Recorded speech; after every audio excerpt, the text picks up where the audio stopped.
দাদা বলছি ভাজা আমার একটা দেন এমনিতে, দেন এটা এমনি খাই। ব্যবসার জিনিস ওস্তাদ, কেন লসাই হবে তো কি হয়েছে, এটা এই দেন। ব্যবসায় মাল বেশি, হ্যাঁ মহাজনে পুজো তোলা লাগবে, তারপর নিজের হাজির করে রাখা লাগবে, বুঝেছো? আচ্ছা আচ্ছা, কত করে পিস? 10 টাকা। 10 টাকা পিস একটাই? হুম।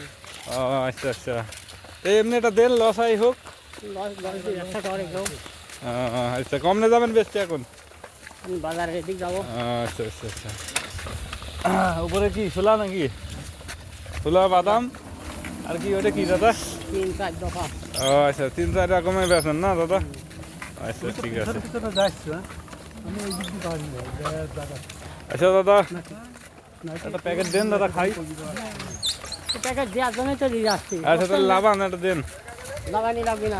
নেওয়ার লাগবে না, ফিরে নিলেই হবে। হ্যাঁ, কোনটা দেবেন বলেন? আর কোনটা তুমি নিবা? 10 টাকা পিস, কোনটা নিবা তুমি দেখো। আচ্ছা আচ্ছা আচ্ছা, এই বাদাম খালে তো গ্যাস বাড়বে।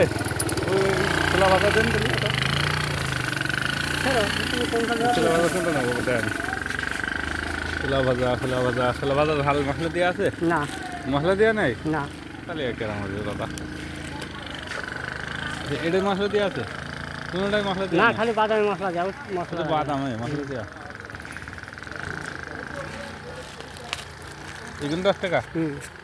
ও আল্লাহ রে দাদা, এই দেখেন দাদা, আপনারা দেখেন ছোটো, 11 টাকা। আচ্ছা সমস্যা নেই দাদা, আমরা টাকা দিচ্ছি।